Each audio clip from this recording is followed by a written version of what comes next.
Hello friends, कैसे हैं आप लोग। फ्रेंड्स, आज आप लोग के लिए लाए हैं बहुपद। क्लास 10th का बहुपद पार्ट से टॉपिक लाए हैं। और अगला मेरा वीडियो था संख्या पद्धति, उसमें आप लोग पूरा वीडियो देखिए जाके। संख्या पद्धति की पूरा संपूर्ण नॉलेज है उसमें। और आज के टॉपिक है मेरा बहुपद है। मेरे सबसे पहले अगर मेरे चैनल पे अगर नए हैं तो प्लीज़ सब्सक्राइब जरूर कर दीजिएगा। मेरा चैनल का नाम है टारगेट एजुकेशन पॉइंट मछियाम है।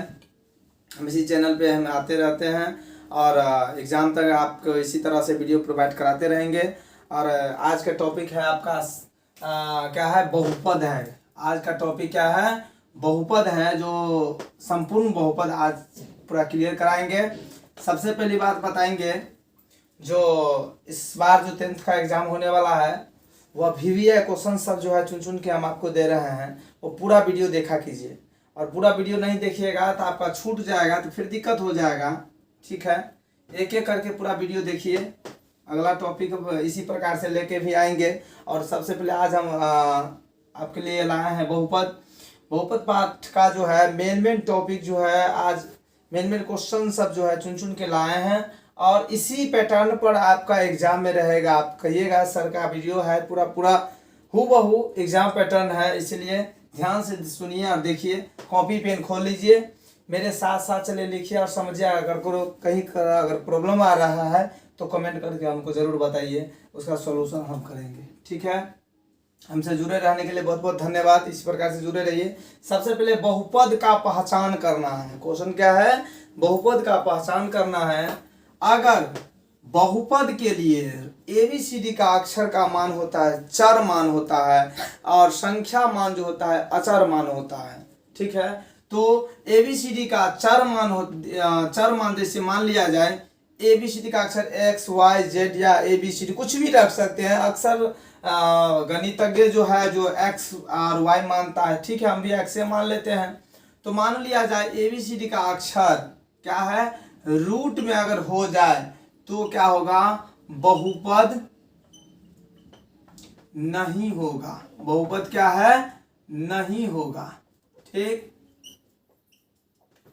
अगला है क्वेश्चन इसका, जो अगर ABCD का पावर में अगर माइनस हो जाए, 1 2 3 4 5 कुछ भी हो जाए, माइनस अगर मान लिया जाए, दो रखते हैं, अगर पावर इसका क्या हो जाए, माइनस हो जाए, तो भी यह बहुपद नहीं होगा। ठीक है, अगर ABCD का अक्षर किसी संख्या के नीचा में आ जाए, कोई भी संख्या ले लीजिए, 1 2 3 4 5 अनंत तक कुछ भी संख्या ले लीजिए, अगर उसके बट्टा में अगर आपका ABCD का अगर अक्षर आ जाता है तो भी यह बहुपद नहीं होगा। ठीक है, यह 3 ठो फॉर्मूला है। इसका मेन फॉर्मूला है। यह अगर रूल रहे तो बहुपद नहीं होगा, बाकी बात कुछ भी रहे तो बहुपद होगा।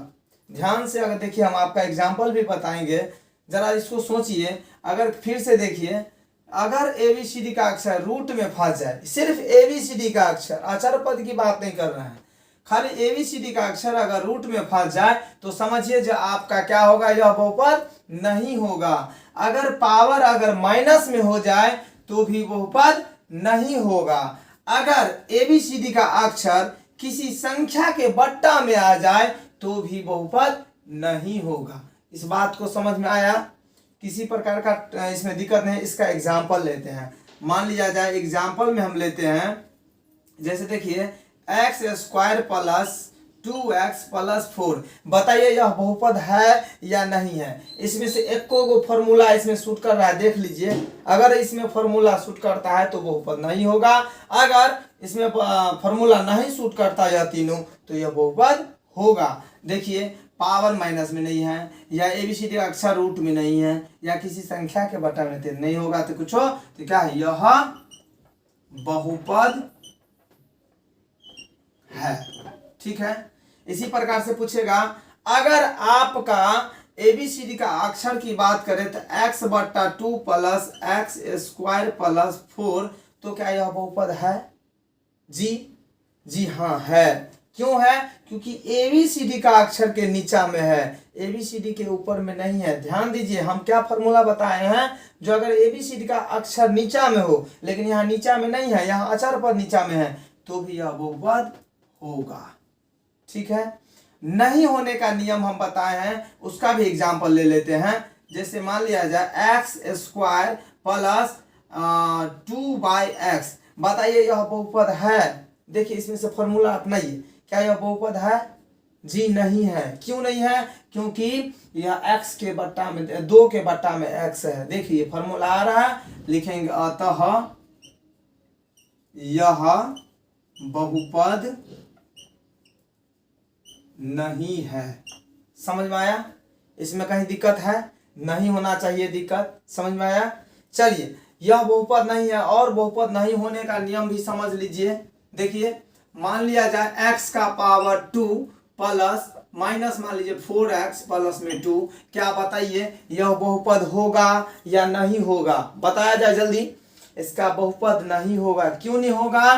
क्योंकि इसका पावर क्या है? माइनस है। इसका पावर क्या है? माइनस है। आप लोग यह नहीं समझिएगा आज हम 2 दिए हैं पावर में तो 2 ही रख सकता है। यहाँ पर कुछ भी हो सकता है, 4 भी हो सकता है, 3 भी हो सकता है, 2 भी, कुछ भी वगैरह वगैरह कुछ भी हो, बट इसका पावर माइनस में अगर आ जाए तो समझ लीजिए जो यह बहुपद नहीं होगा। ठीक है, यह बहुपद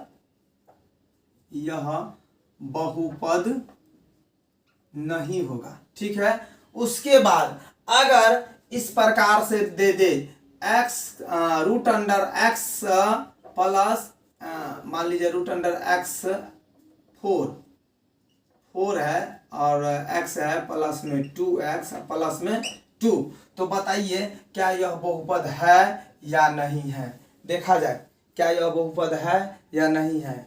जी नहीं है बहुपद, क्योंकि यह ABCD का अक्षर क्या है? रूट में हो गया, इसीलिए यह बहुपद नहीं है। ठीक है, समझ में आया? अगर ध्यान दीजिए x square plus root under 2x plus 4, देखिए क्या बताइए फटाफट, इसमें भी रूट है। ठीक है, क्या देखिए यह बहुपद है या नहीं है? फटाफट बताया जाए यह बहुपद है या नहीं है? देखिए जल्दी, यह बहुपद है या नहीं है? जी जी यह बहुपद है। कहिएगा सर रूट है तो बहुपद कैसे होगा? तो बहुपद होगा। हमने बताया कि आपको सिर्फ ABCD का अक्षर रूट में नहीं रहना चाहिए, लेकिन यहाँ पर ABCD का अक्षर रूट में नहीं है। यह क्या है रूट में? सिर्फ अचर पद रूट में, सिर्फ 2 है रूट में, तो यह बहुपद होगा। यह बहुपद है, होगा। ठीक है, समझ में आया? है लिखिए, समझ में आया? चूंकि है कंफर्म है जो है, समझ में आया? चलिए इससे अगला भी पॉइंट बताते हैं। अगर इस प्रकार से रहे x square plus 1/2 x plus 4, यह बताइए क्या यह बहुपद है या नहीं है? फटाफट बताया जाए क्या यह बहुपद है या नहीं है? जल्दी दे, ध्यान से देखिए। जी हाँ, ये भी बहुपद है। क्यों है? क्योंकि यह ABCD का अक्षर स्वतंत्र है, यह ऊपर में आ जाएगा, 1 से मल्टीप्लाई करेंगे तो कितना हो जाएगा? 1x/2 हो जाएगा, फिर भी यह बहुपद होगा। क्योंकि हमने रूल बताया है, बट्टा वाला रूल बताया है, जो अचर पद ऊपर नहीं होना चाहिए, अंश में नहीं होना चाहिए, हर में हो तो उससे मतलब नहीं है। अचर पद सिर्फ अंश में नहीं होना चाहिए, उसके बट्टा में चर पद नहीं होना चाहिए, तो क्या होगा? यह भी बहुपद है। समझ में आया? देख लीजिए बहुपद में इसी प्रकार से पूछेगा क्वेश्चन। आपको कैसे पूछेगा एग्जाम में? क्वेश्चन कहेगा निम्नलिखित में से, निम्न, आपको इस पूरा फ्री में दिखाते हैं। चलिए इसको समझ गए? अगर उतारना है तो उतार लीजिए फटाफट, देख लीजिए, स्क्रीनशॉट ले लीजिए, सिर्फ ले लिए। चलिए हम आगे बताते हैं। चलिए ध्यान से देखिए एग्जाम में कैसे क्वेश्चन कैसे रहेगा। निम्न में कौन बहुपद हैं? ठीक है, क्वेश्चन पूछ रहा है कौन बहुपद हैं, इतना बात समझ लीजिएगा। तो देखिए x का power -2 plus x plus 4 a में होगा। b में रहेगा root under 2x square plus 6x plus 4। C में रहेगा मान लिया जाए two by x plus x, इस प्रकार से रहेगा, या डी में रहेगा, क्वेश्चन डी में रहेगा, डी में मान लीजिए इनमें से कोई नहीं, इनमें से कोई नहीं रहेगा, निम्न में से कोई नहीं, तो बताइए, इसी प्रकार से क्वेश्चन पूछेगा आपको एग्जाम में, तो बताइए निम्न में से कौन बहुपद है। तो ध्यान से देखिएगा, यह देखिए पावर है माइनस में, तो यह तो बेचारा बहुपद नहीं होगा, यह ध्यान में दीजिए, यह तो बट्टा में है, तो सीधे नहीं होगा। अब इस दोनों में से चेक करेंगे, इनमें से कोई नहीं है कि यह है, उसको चेक करें। तो देखिए अचर पद है रूट में, चर पद तो है स्वतंत्र, अचर पद स्वतंत्र है, तो ध्यान दीजिए क्या हो जाएगा, बहुपद आपका बी ही हो जाएगा। आप बी में टिक लगाइएगा। क्वेश्चन समझ में आया, क्वेश्चन क्लियर हुआ आपका। ध्यान से देखिए कौन बहुपद है और कौन बहुपद नहीं है, इसका क्लियर किए, देख लीजिए। अगर इसमें किसी तरह का डाउट है तो हमको कमेंट करके जल्दी बताइए, इसको बताइए। अगर कोई तरह का दिक्कत होता है तो आप हमें क्वेश्चन जरूर पूछिए, बीच में पूछिएगा तब हम आपका जवाब जरूर देंगे या दर से। ध्यान से देखिए, बहुपद आपका चैप्टर इसी से पूछेगा और यही क्वेश्चन रहेगा बस, ठीक है। हम अगला टॉपिक पर चढ़े, चलिए। बहुपद आपका इसी तरह से खत्म होगा। बहुपद कौन बहुपद है कौन बहुपद नहीं है, इसमें तो हमको नहीं लगता है आपका कहीं का त्रुटि होगा, ठीक है। अब चलिए क्वेश्चन में पूछेगा, निम्नलिखित में से घात को बताएं। घात क्या होता है, जैसे मान लिया जाए निम्न का घात, अगर क्वेश्चन रहेगा निम्नलिखित में से किसका घात सर्वाधिक है, ठीक है, सर्वाधिक मतलब सबसे अधिक। तो मान लिया जाए ए में है x का power 4 plus 2x square plus x plus 2, तो बताइए इसका घात बताना है। तो सबसे क्या घात वाला बहुपद है, ठीक है, क्या घात वाला बहुपद है। तो इसमें से सिंपल बात है, जो सबसे बड़का होगा पावर, उसी को हम मानेंगे घात। यह 4 घात वाला बहुपद है। घात सबसे ज्यादा कितना है, 4 है, यह 4 घात हो जाएगा इसका उत्तर। समझ में आया घात क्या होता है, इसका पावर जो सबसे बड़का पावर होगा उसी को हम घात पकड़ेंगे। इसी का घात है 4 है सबसे बड़ा, यह 2 है, इसमें तो नहीं कुछ होते 1 है, तो नहीं कुछ होते 1 है, तो सबसे बड़का यही 4 है, तो हम इसी को कहेंगे घात। क्या घात वाला बहुपद है, तो ये 4 घात वाला बहुपद है। आप कहिएगा सर यहाँ पे तो 4 ठो था, तो आप पता है 4 घात वाला, तो क्या पता ये 4 लीजिए, 4 एक्स के पावर 4 और x के पावर 3 प्लस मान लीजिए के बाद 2 है, इतना ही है। तो क्या बताया जाए, यह क्या घात वाला बहुपद है, फटाफट बताइए। इसका सही आंसर हो जाएगा, जो सबसे बड़का घात होता है वही घात कहलाता है। यह भी कितना घात वाला है, 4 ही घात वाला है। समझ में आया, इसको 4 से मतलब नहीं है, हमको यह ध्यान देना है, जो आपका सबसे जब पावर जितना होगा उसी को हम क्या कहेंगे, घात कहेंगे। तो घात भी पूछेगा आपका 1 नंबर का, जरूर ध्यान से देखिए, पूछेगा ही पूछेगा। अगर उसके बाद सबसे पहले पूछेगा यह कौन सा बहुपद है, क्या कहेगा, यह कौन सा बहुपद है, उसको भी थोड़ा ध्यान से देख लीजिए। देखिए, यह अगर x प्लस सिर्फ 2 रहे, या x प्लस 3 रहे, या x प्लस 4 रहे, या x प्लस, अगर पावर जिसका नहीं कुछ हो रहे, तो वह कौन सा बहुपद होगा, क्या है, कौन सा बहुपद होगा।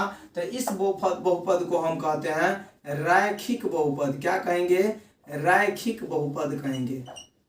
रैखिक बहुपद है जिसका पावर नहीं कुछ हो या 1 हो, तो 1 तो लिखाता नहीं है, तो सीधा सिंपल है, x प्लस 2 है, इसका घात नहीं कुछ है तो 1 होता है। तो बताया जाए यह कौन सा बहुपद होगा, तो यह बहुपद क्या होगा, रैखिक बहुपद होगा। क्लियर हुआ। चलिए, x square plus 2x plus 3, यह बताया जाए यह कौन सा बहुपद है। तो जिसका घात अगर 2 होता है तो समझ लीजिए यह घात क्या कौन सा बहुपद हो गया, द्विघात बहुपद हो गया। जिसका सबसे बड़का घात होता है वह वही बहुपद होता है। यह कौन सा हो गया, यह द्विघात बहुपद हो गया, द्विघात बहुपद हो गया। समझ में आ रहा है, देख लीजिए, इस जिसका पावर कुछ नहीं वह रैखिक बहुपद हो गया, जिसका पावर सबसे ज्यादा 2 हो वह द्विघात बहुपद हो गया, और जिसका घात मान लिया जाए 3 हो, इस प्रकार से रहेगा बहुपद। तो जिसका घात अगर 3 हो तो यह कौन सा बहुपद हो गया, बताइए फटाफट बताया जाए। यह हो गया त्रिघात बहुपद। क्या हो गया, आपको 10वां में मात्र इतना ही पूछेगा, त्रिघात बहुपद। समझ में आया, यह ध्यान दे दीजिए, यह त्रिघात बहुपद। बस 10वां में जो है यही पूछेगा। एक ठो पूछेगा आपका द्विघात रैखिक बहुपद, जिसका कोई घात नहीं होता है, वह जिसका घात 1 होता है, और जिसका घात समझ लिए 1 हो गया, वह उसका कौन सा बहुपद हो जाएगा, वह रैखिक बहुपद हो जाएगा। जिसका घात अगर 2 हो तो वह कौन सा बहुपद हो जाएगा, वह द्विघात बहुपद हो जाएगा। और जिसका घात 3 हो, सबसे ज्यादा घात 3 हो, तो वह त्रिघात बहुपद हो जाएगा। क्लियर हुआ इसमें। अगर इस प्रकार से क्वेश्चन पूछेगा तो किसी तरह का दिक्कत तो नहीं होगा। अगर दिक्कत हो रहा है तो आप कमेंट करके जरूर हमको बताइए, इस चीज को हम तुरंत सॉल्यूशन करके आपको भेजेंगे। देख लीजिए, इसी प्रकार से पूछेगा आपको एग्जाम में, एक तो रहेगा ही, कंपलसरी रहेगा, एक गारंटी है जो आपको एग्जाम में रहेगा।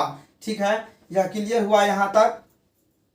चलिए, यह रैखिक बहुपद, द्विघात बहुपद, त्रिघात बहुपद, घात और कौन बहुपद है, कौन बहुपद नहीं है, बस हम इसकी जानकारी आपको दे चुके हैं अभी तक। ठीक है, चलिए हम आगे चलते हैं। अब हम आगे चलेंगे आपका गुणनखंड ज्ञात करने के लिए। किसके लिए, गुणनखंड कहेगा ज्ञात करने के लिए। हमने 8वीं क्लास से पढ़ते आ रहे हैं, 7वीं में 8वीं में क्लास से पढ़ते आ रहे हैं। जो गुणनखंड ज्ञात करना है वो भी जिस विधि से ज्ञात कर रहे हैं वो सटीक विधि है आपके लिए। एग्जाम में आपको लगेगा जो सर कितना हौला बताया, हमको तुरंत समझ में मतलब पता नहीं चला हमने क्या किया, क्वेश्चन हमको बन गया। ठीक है, इस प्रकार से हम आपको क्वेश्चन बता रहे हैं। चलिए, क्वेश्चन है आपका, मान लिया जाए 4x² - 4x प्लस में 1 है। ध्यान दीजिए, इसका कहेगा क्या, गुणनखंड ज्ञात कीजिए। गुणनखंड ज्ञात कर शून्यक भी ज्ञात कीजिए। ठीक है, 9th क्लास में भी आप शून्यक नहीं ज्ञात किए हैं, लेकिन 10th क्लास में आपका शून्य ज्ञात करने के लिए कह रहा है। ध्यान से देखिए, 10th क्लास का क्लास चल रहा है, क्योंकि हमारे चैनल पे जो है 9th 11th and 10th 12th सब का क्लास चलता है। यह 10th क्लास का क्लास है। ठीक है, यह ध्यान से देखिए, यह गुणनखंड है। गुणनखंड इजी पैटर्न पर बता रहे हैं, ध्यान से देखिएगा। यह सवाल है आपका 4x² - 4x + 1। ठीक है, अब हम क्या करेंगे, पहला संख्या को दूसरी अंतिम संख्या से क्या मल्टीप्लाई कर देंगे, गुना करेंगे, तो कितना हो जाएगा, 4x² को गुना करेंगे 1 से, तो इसका मल्टीप्लाई हो जाएगा 4x² हो जाएगा।